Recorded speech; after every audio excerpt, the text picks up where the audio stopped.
पहले आपने खूब सर्प को घुसने दिया और उसके बाद विनाश की सोची। सोनिया गांधी ने राज्यसभा में नामांकन दाखिल कर दिया है। इसी के साथ उनके लोकसभा चुनाव में रायबरेली से पर्चा भरने की अटकलों पर विराम लग गया। उन्होंने रायबरेली की जनता के नाम एक इमोशनल चिट्ठी लिखी है। पहले चुनाव से लेकर अब तक के सफर का जिक्र इस चिट्ठी में किया है। मेरा परिवार दिल्ली में अधूरा है, रायबरेली आकर आप लोगों में मिलकर पूरा होता है। यह नेह नाता बहुत पुराना है और अपनी ससुराल से मुझे सौभाग्य की तरह मिला है। रायबरेली के साथ हमारे परिवार के रिश्तों की जड़ें बहुत गहरी हैं।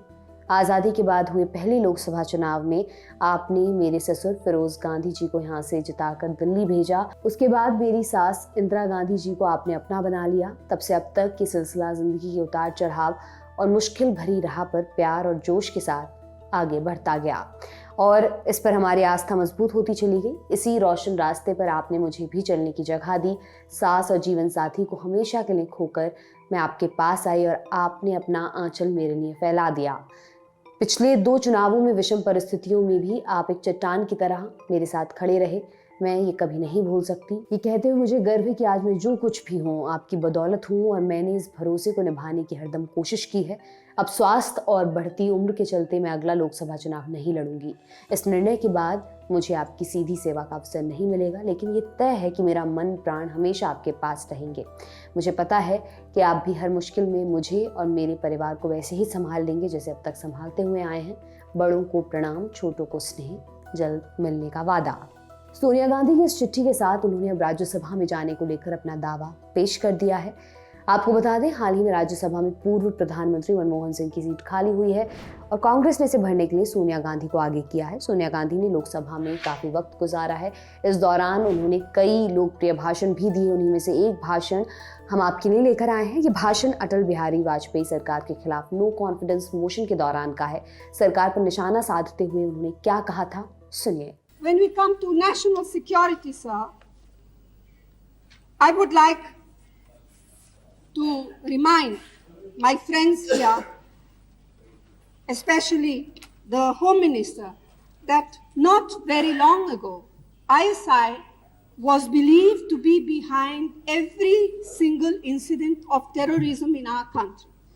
And 4 years ago, because of this reason, and we all wanted to know those details, 4 years ago, the Home Minister promised a white paper on ISI activities.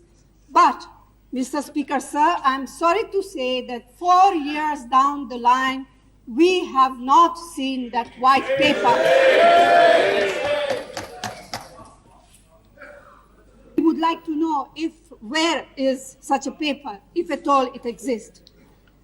Sir, the country will never forget the most shameful spectacle in the last few years of the then External Affairs, Shri Jaswant Singh, personally escorting 3 hardcore terrorists to Kandahar in a special plane.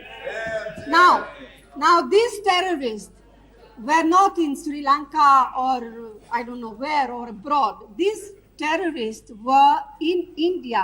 They were in our jails. They were taken out of jails and they were escorted in a special aircraft to Kandahar. And what did they do from there? From there, they were sent to Pakistan. And what do they do from Pakistan? They come into India and they kill and maim our brothers and sisters, our children, our women, our soldiers and their families.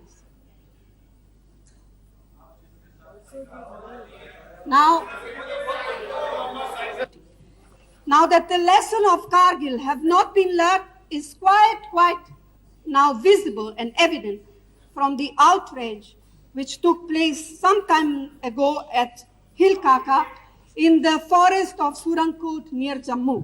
Not only this, you all will know that several terrorists had a clear run over a large area of our own territory for an astonishing length of time. And I can only say here कि पहले आपने खूब सर्प को घुसने दिया और उसके बाद विनाश की सोची। इस बारे में आप क्या सोचते हैं, हमें कमेंट करके जरूर बताइए। आपके लिए तमाम जानकारी लेकर आए थे हमारे साथी दीपेंद्र गांधी। मेरा नाम दिव्यांशी सुमराव है। आप देखते रहिए दी लल्लन टॉप। बहुत बहुत शुक्रिया।